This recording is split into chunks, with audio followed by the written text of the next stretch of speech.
ನಮಸ್ಕಾರ ಸ್ನೇಹಿತರೆ, ಎಲ್ಲರಿಗೂ ನಮಸ್ತೆ. ದುರ್ಗಾ GN ಲಾಕ್ಸ್ಗೆ ಸ್ವಾಗತ. ಇವತ್ತು ನಾವು ಹೋಮ್ ಮೇಡ್ ಪಿಜ್ಜಾವನ್ನು ಮನೆಯಲ್ಲೇ ಯಾವ ರೀತಿಯಾಗಿ ಮಾಡೋದು ಅನ್ನೋದನ್ನ ಈ ವಿಡಿಯೋ ಮೂಲಕ ನಾವು ತಿಳ್ಕೊಳ್ಳೋಣ.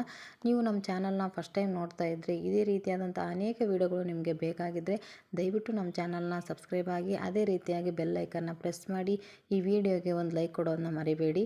ನೋಡಿ, ಈ ರೀತಿಯಾಗಿ ನಾವು ತುಂಬ ಟೇಸ್ಟಿಯಾದಂಥ ಪಿಜ್ಜಾವನ್ನು ನಾವು ಮನೆಯಲ್ಲೇ ಯಾವ ರೀತಿಯಾಗಿ ರುಚಿಯಾಗಿ ಮಾಡ್ಕೋಬೋದು ಅನ್ನೋದನ್ನ ನಾವು ಈ ವಿಡಿಯೋ ಮೂಲಕ ನಾವು ತಿಳಿಸ್ಕೊಡೋದಕ್ಕೆ ಇಷ್ಟಪಡ್ತಾ ಇದ್ದೀನಿ. ಅದಕ್ಕೆ ನಾವು ಮೊದಲಿಗೆ ಏನೇನು ಬೇಕು ಅನ್ನೋದನ್ನ ನೋಡೋಣ ಬನ್ನಿ. ಒಂದು ಬೌಲ್ ನಾವು ಮೈದಾ ಹಿಟ್ಟನ್ನು ತೊಗೋಬೇಕು. ಅದಕ್ಕೆ ನಾವು 1 ಟೇಬಲ್ ಸ್ಪೂನಷ್ಟು ಸಕ್ಕರೆಯನ್ನು ಹಾಕಬೇಕು. ಅದೇ ರೀತಿಯಾಗಿ 1/4 ಟೇಬಲ್ ಸ್ಪೂನಷ್ಟು ನಾವು ಅದಕ್ಕೆ ಉಪ್ಪನ್ನು ಹಾಕಬೇಕು. ಅದೇ ರೀತಿಯಾಗಿ ನಾವು 1/4 ಟೇಬಲ್ ಸ್ಪೂನು ಅಡುಗೆ ಸೋಡಾವನ್ನು ಹಾಕಬೇಕು. ಇದನ್ನೆಲ್ಲ ಮಿಕ್ಸ್ ಮಾಡ್ಕೊಂಬಿಟ್ಟು ಹಿಟ್ಟನ್ನು ಕಲಸೋದಕ್ಕೆ ನಾವು ಯಾವುದೇ ರೀತಿಯಾಗಿ ನೀರನ್ನು ಬಳಸಬಾರ್ದು. ಇದಕ್ಕೆ ನಾವು ಮೊಸರಿಂದಲೇ ನಾವು ಹಿಟ್ಟನ್ನು ಕಲಿಸ್ಬೇಕು. ನೋಡಿ, ನಾನಿವಾಗ ಒಂದು ಅರ್ಧದಷ್ಟು ನಾವು ಮೊಸರನ್ನು ಹಾಕಿಬಿಟ್ಟು ಫಸ್ಟು ಕಲಿಸ್ಕೊತಾ ಇದ್ದೀನಿ. ಈ ರೀತಿಯಾಗಿ ನಾವು ಚಪಾತಿ ಹಿಟ್ಟಿನ ಹದಕ್ಕೆ ನಾವು ನೀಟಾಗಿ ಕಲಿಸ್ಕೊಳ್ಳೋಣ. ಇದನ್ನೇನು ನಾವು ಪಿಜ್ಜಾಗೆ ಅಂದ ತಕ್ಷಣ ನಾವು ಅಯ್ಯೋ ಅದು ಹಿಟ್ಟು ಬೇರೆ ರೀತಿಯಾಗಿ ಕಲಸೋ ಮೆಥಡ್ ಇರುತ್ತೆ ಅಂತ ಅಂದ್ಕೋಬೇಡಿ. ಎಲ್ಲದು ಅದೇ ಚಪಾತಿ ಹಿಟ್ಟಿನ ರೀತಿಯಾಗಿ ಕಲಿಸ್ಕೊಂಡ್ರೆ ಸಾಕು. ಆದರೆ ಇದಕ್ಕೆ ನಾವು ನೀರು ಹಾಕೋಂಗಿಲ್ಲ ಅಷ್ಟೇ, ಅದನ್ನು ಬಿಟ್ಟರೆ ಬೇರೆ ಏನಿಲ್ಲ. ನೋಡಿ, ಈ ರೀತಿಯಾಗಿ ನಾವು ಇನ್ನು ಸ್ವಲ್ಪ ಮೊಸರನ್ನ ಹಾಕ್ಕೊಂಬಿಟ್ಟು ನೀಟಾಗಿ ಎಲ್ಲ ಅದು ಮಿಕ್ಸ್ ಆಗೋ ರೀತಿಯಲ್ಲಿ ನಾವು ಅದನ್ನ ಮಿಕ್ಸ್ ಮಾಡ್ತಾ ನೀಟಾಗಿ ಕಲಿಸ್ಕೋಬೇಕು. ಈ ರೀತಿಯಾಗಿ ನೋಡಿ, ಚೆನ್ನಾಗಿ ನಾವು ಚಪಾತಿ ಹಿಟ್ಟಿನ ಹದಕ್ಕೆ ಈ ರೀತಿಯಾಗಿ ಮಾಡಿಬಿಟ್ಟು ನಾವು ಇದನ್ನೊಂದು 20 ನಿಮಿಷನಾದರೂ ಕೂಡ ನಾವು ಇದನ್ನು ಈ ರೀತಿಯಾಗಿ ಬಟ್ಟಲನ್ನು ಮುಚ್ಚಿಟ್ಬಿಟ್ಟು ನಾವು ಇರಬೇಕದು.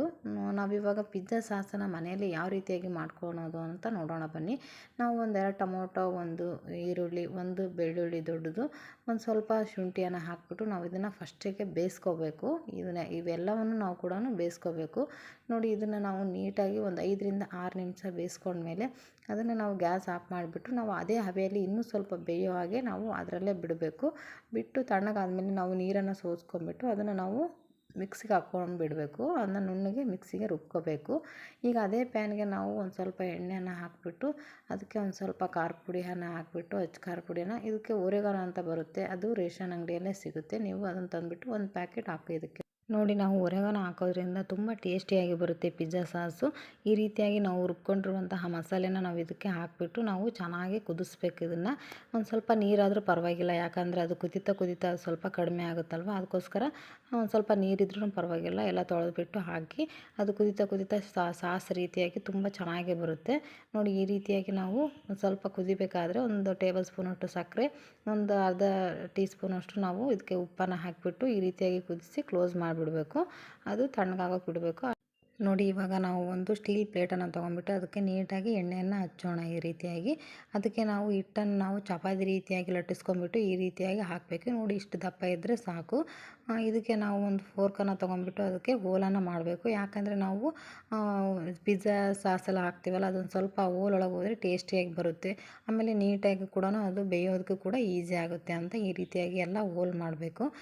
ನೋಡಿ, ನಿಮ್ಮ ಹತ್ರ ಪಿಜ್ಜಾ ಪ್ಲೇಟ್ ಇಲ್ಲ, ನಾವು ಪಿಜ್ಜಾ ಪ್ಲೇಟ್ ಇದ್ದರೆ ಮಾಡ್ಬೋದು ಅಂತ ಅಂದ್ಕೋಬೇಡಿ. ಈ ರೀತಿಯಾಗಿ ನಾವು ಸ್ಟೀಲ್ ಪ್ಲೇಟಲ್ಲೂ ಕೂಡ ತುಂಬಾ ಚೆನ್ನಾಗಿ ಬರುತ್ತೆ ಪಿಜ್ಜಾ. ನೀವು ಒಂದ್ಸರಿ ಟ್ರೈ ಮಾಡಿಬಿಟ್ಟು ನೋಡಿ, ಗೊತ್ತಾಗುತ್ತೆ. ನೋಡಿ, ನಾವಿವಾಗ ಮಾಡಿ ಈ ಪಿಜ್ಜಾ ಸಾಸನ್ನು ಮಾಡಿದ್ವಲ್ಲ ಅದನ್ನು ನಾವು ಇದಕ್ಕೆ ಅಪ್ಲೈ ಮಾಡ್ತಾ ಬರಬೇಕು.